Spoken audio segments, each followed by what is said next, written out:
Good morning. This is Melvin York, and today you'll be listening to Daddy Pete's Global Gardening. We have added another podcast in hopes that we could help you with some of your food planning, food storage applications that you may be thinking about or not thinking about. One thing for certain is in the United States, whether we want to believe it or not, we are experiencing some food shortages. And now that we're being told that it's because of workers to process or deliver, and that may be part of the problem, but I do not see it that way at all for the major problem. And we're going to get into why these things are happening. And what we'll do is we'll use the government resources and the data they provide to give you a quick overview of what's going on. Also, I want to give you a couple websites where you can track a lot of different things concerning your food as far as what's being recalled. We even go into what's being recalled on medical. Also, you can get that information daily. You can sign up on these websites that I'm getting ready to talk about, which are government websites, and do that. Now, I want to stress that we are in food shortages. If you've been to the grocery store in the last year, and I think that we can easily say that we're now post-pandemic, so we can't blame everything on. We can't keep blaming everything on COVID-19 because things are getting back to normal. But yet, it seems like the food shelves are still getting less and less when you go into. I'm amazed at what is not on the shelves compared to what is, and it looks like our most staple products, food that we need, is the ones that's in more shortage. Again, with all of the call it whatever you want to, recession or whatever, we do know that prices are soaring, and the thing is, we need to be food wise. That's why at Daddy Pete, we do promote our gardening podcast to help you grow gardens as you can in your home yard, on your patio, on your deck. There's different ways to grow and how to store. And if you'll listen to that podcast, we'll help you with that. But right now, we want to get you informed on some of this food shortage. Now, I have a 2-year-old grandson, and it's quite funny. He's very bashful. So if he hasn't seen me in a week or so, or anyone else, when you walk in, he'll close his eyes. And so I guess to pretend like you're not there. The fact of the matter is he don't see me, but I'm still in the room. And I'm afraid some of us are closing our eyes to these food shortages, but guess what? They're still in the room. So you might want to take that into consideration when you look on the shelves and you keep seeing it. You might want to say, is there something to this? All right. Now, again, I told you I was going to give you a couple things to go by here. There's 2 agencies that I want you to be familiar with. And again, you can sign up for both of these and we'll go through that just a little bit. I did do a segment on one of the podcasts with Gardening with Daddy Pete that did talk about there is no food reserve in the United States. We don't have that. The only thing that we do keep in reserve is about 25 metric tons of wheat, and that's for foreign aid. That's not for the homeland here. So if you do think that we're prepared for shortages, we're not. If you'll go back and look in May 20, 21, 22, the 21st, 22nd of this year, you can also go back and look at the news resources that told that the world was down to less than 11-day shortage of wheat. Here, where we are in the Piedmont, our flour mills have seen that. I know for a fact in Virginia they've seen it, and also in South Carolina. Now, the bad part about that is we're here in July and this is harvest season. So, if anything, we should have more of a surplus this time of year, but we don't. That's facts. You can look it up, and everything that I'm giving you will be too. Now, there's two agencies. One is the USDA, and one is the FDA. You need to go on these sites, click on their email. You can get daily emails from them, and that lets you know what's going on. Look around those sites, world and world and world facts and figures, answers, and help on these pages. And I'm going to go over just a little bit of that briefly with that. Now, the difference between the two agencies, the reason you need to be on both, is the USDA oversees meat, poultry, and egg products. Okay, USDA is part of the Farm Bill. We'll talk about that. However, the majority of the food supply, 80% or more, is regulated by the FDA. FDA is responsible for dairy, seafood, produce, packaged food, bottled water, whole eggs, and etc. So these are the differences between the two of the USDA and the FDA.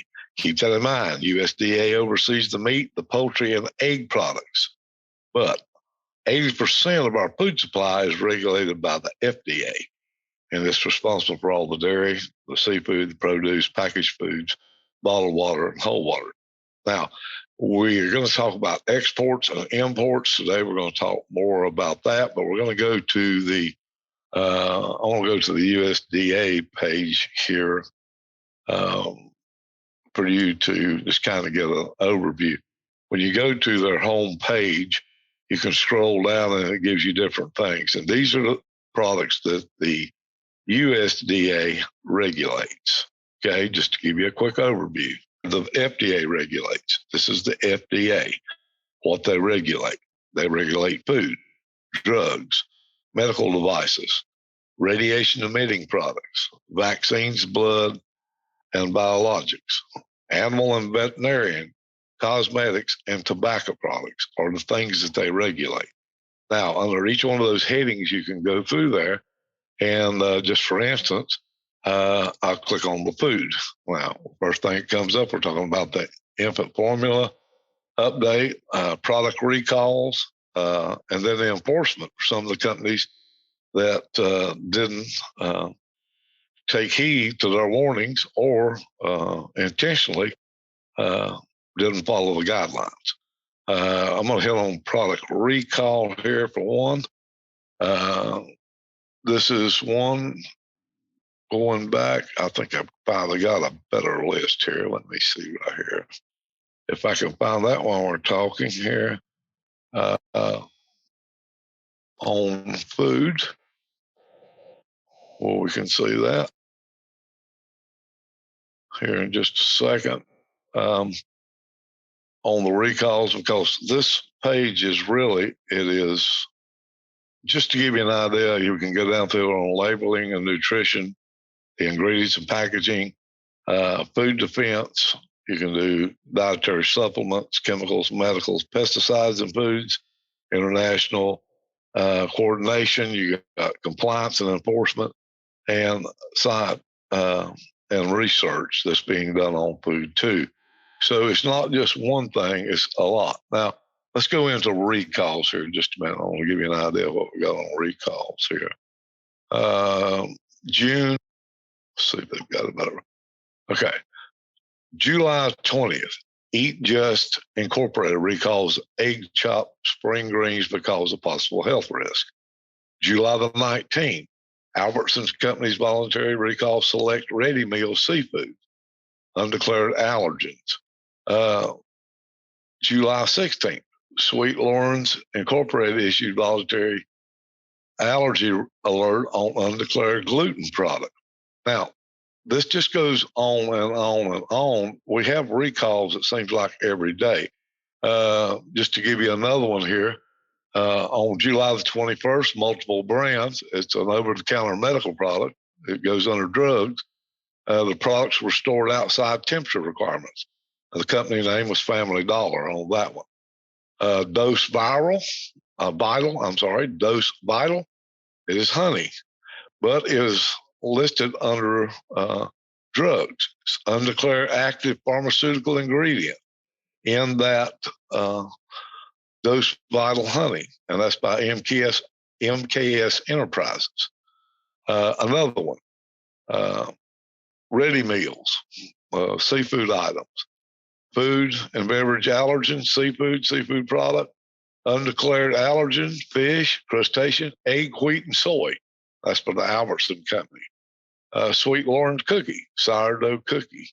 No, food and beverages, allergen, bakery product mix, undeclared gluten, and that's under them. Multiple brand names.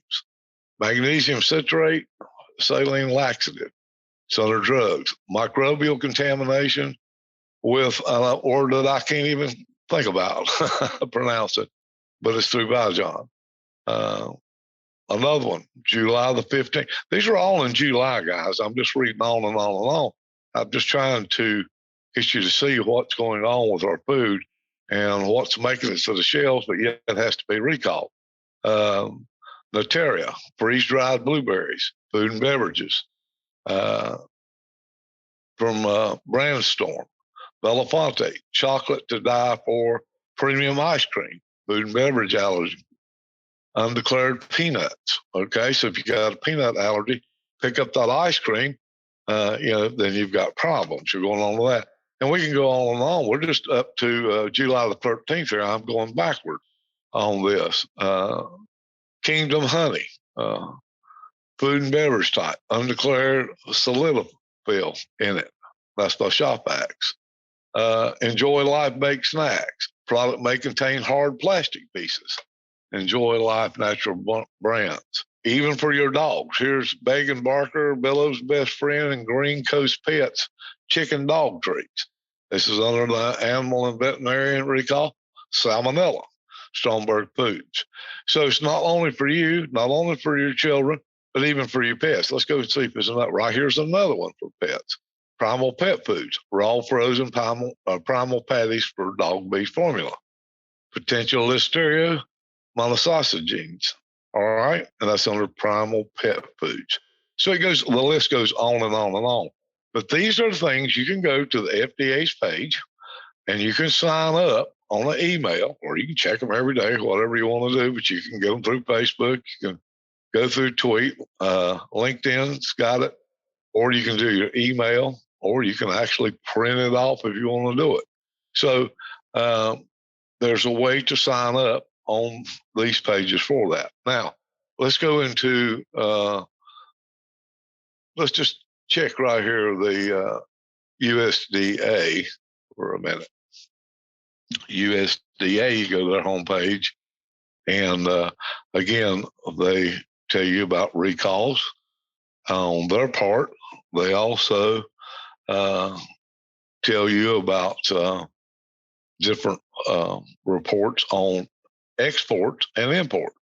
They do a daily reporting, what we export and what we import. Now you can see that on here that some of the things that you can look through and see, they have a daily report, a weekly report on it. It's barley and cottonseed oil, soybeans, beef, flaxseed, soybean cake and meal, cattle hides, which is kind of crazy, grain, sorghum, soybean oil, linseed oil, sourdough, corn, oats, pork, cottonseed, rice, wheat, and cottonseed byproducts. Now, the thing about that is we are just not realizing how much of our food is being exported. I'm going to give you just one quick overview because I want you to go through here and search these sites, because if you do, then the next time that we have our podcast, you'll understand. I'm going to give you just a quick thing on wheat here. What we exported in wheat and who got it in 2021. Mexico. Now, these figures are given in 1,000 metric tons. So when I give you the number, keep in mind that's 1,000 metric tons that we exported. Mexico, 1.29 billion. That was in 2021. The Philippines, we exported 870.70 million metric tons to the Philippines of wheat. China, 802.54 million. Japan, 702.22 million thousand metric tons went to Japan. Nigeria, 504 million. South Korea, 495 million. Taiwan, 303 million. Colombia, 192 million. Thailand, 186. Yemen, 153 million. That's just the top 10 they give. Now you can go on and get the rest of the story, like Paul Harvey used to say, if you want to go ahead and research the top 100. But we're experiencing wheat shortages here in the United States, but yet, and 2022 has already started out with higher export rates on wheat than that. So if that just gives you a little bit of idea where our grain is going, I was going to look and see here if we could just take a quick look at corn here for you, because to be honest with you, corn's probably our most versatile crop that we grow. We do the most with it. And you think, well, I don't eat that much corn. No, but we do corn oil with it. We do corn syrups with it. Corn meals, corn flour is used in, I would dare say corn's probably used in 80% of just about everything that we manufacture in food some way or another. So just to give you a quick idea on this one and what's the one, keep in mind again, these are done in 1,000 metric tons. I'm giving you the figure. China, 5.1 billion. Mexico, 4.72 billion. Japan, 3.19 billion. Colombia, 1.1 billion. These are 1,000 metric tons. Now, not bushels, 1,000 metric tons. South Korea, 857 million. Canada, 661 million. Taiwan, 434 million. Guatemala, 341. Costa Rica, 207 million. And Honduras, 204. Please keep in mind that's the top 10. That is not all of our export. So we are constantly exporting our food out of the country. Now, I do understand that globally we all have to eat. And that's why we kind of call this Daddy Pete's Global Gardening. But what we do need to be is smart and aware. Now, when we do the segment on what we import here in a day or so, and I think that you're going to really put these two together and see what's going on. Let's take, for instance, soybeans. Okay? Let's see what we exported in soybeans in 2021 and who got those. Keep in mind who's getting these. These are things that comes up. You can go on the pages and look at this yourself. And you need to. You need to see it with your own eyes. That way you won't be like I told you, my little grandson. When this comes in the room, you close your eyes, you don't see it, but it's still there. So, keep that in mind. China bought 4,000 metric tons now, 14.13 billion of our soybeans. Mexico, 2.67 billion. The European Union got 2.2. Egypt got 1.3 billion. Japan got 1.35 billion. Indonesia got 1.08. Taiwan got 735 million. Bangladesh, 475 million. Thailand, 465 million. Vietnam, whichever way you prefer to say it, 395 million. Again, top 10. This is not all the exports that we did in all the countries, just the top 10. So I want you to do this for me, if you would. Please look around in your grocery store, see what's going down, look at your meat counter, see what's going on. I know that inflation's wide open and we're doing that, but shortages sometimes cause high prices also. You need to think of that. Now, go on these websites, if you would, the USDA. Look at your farm bill. See where that money's spent. It's going to surprise you. These are things that we're going to be talking about, okay? I want you to be informed on what's really going on with food. And these agencies are tied to more than just food, that the money is set aside for food, but it's not really happening. Now, another thing, go to the FDA's page. Make sure that you sign up, get your recall, get your information for those. And yes, you may even want to start a new email because they do keep you so informed on this. And I'm going to give you an example here. I'm going to pull up my email right quick because I do get a tremendous amount of mails. Here's one right now. I got one for the U.S. From the FDA. Here's the FDA MedWatch. It's on my email. SARS-CoV-2 viral mutation impact on COVID-19 test. Now it goes through and tells me what's going on and the impact is on the test that we've already got out. And that keeps me informed for today. I know what's happening. Okay.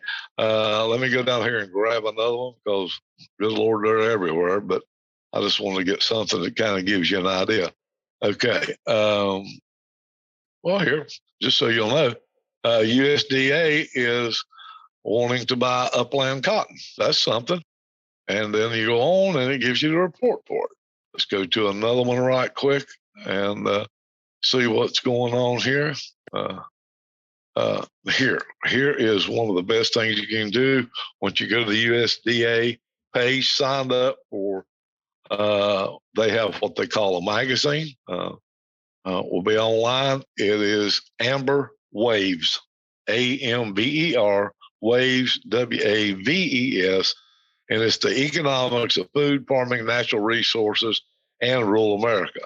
It tells you what's going on, again, what's being marketed, what our plans are, health issues, all of that. Talk to you about the SNAP policies, the WIC policies and all. Now, the reason I'm saying that, that's part of the Farm Bill. Most people don't know that. The Farm Bill has got all this money, and when people see it in the budget, they're saying, wow, we're giving all these farmers this money. Over 75% of the Farm Bill that's helping farmers actually goes to your SNAP, your WIC, to your all the programs that we're giving out for nutrition through the government. Now, that's not being handed out to the farmer. Even though we use the terminology Farm Bill, that's not correct. It's not a Farm Bill. And I know why they call it that. It is, well, we're helping the farmer out because, we're taking this money and they can buy his goods. We just exported our goods, and let me tell you about the ones that we're importing. That's not our farmers. That's going to be our next one, okay? Well, you've got to look on some of these things and see it. I want you to understand one thing. This is not a political thing. We're not here for what side of the fence you're on. Has nothing to do with it. Trust me, this has been done over years. We're not here for political purposes. It's not what we're here. We're not here for any kind of gain to Daddy Pete. Doesn't make us or break us, doesn't do anything. We are just concerned enough for our fellow citizens that we do want you to know what's going on. So please look up these things here, get yourself informed. We're going to be talking about that here on Daddy Pete's Global Gardening. We're going to get you informed on what's going on. We're going to go through a little more and tell you what you need to, if anything, stockpile, because our government does not stockpile food. We found that out. Also on the right things to do and growing that gardening. You can also go with Gardening with Daddy Pete, gives you some good tips on that. Go to our website, daddypetes.com, and you can listen to all these podcasts. You can sign up and get them. Also, if you have any questions or any comments, we'd love to hear from you on that. While you're there, we do give a gardening tip for all month of different vegetables, how to grow fruits, recipes, a few different things for our monthly email. Sign up for that. That's free. We don't say your name. We don't pass it along. So it's just strictly going to be there. Also, while you're there, if you'd like to, and you are gardening, take a look at our different products. It gives you descriptions on what it would do to help you further. We would love for you to look at that also. So until next time, this is Melvin York, and you've been listening to Daddy Pete's Global Gardening.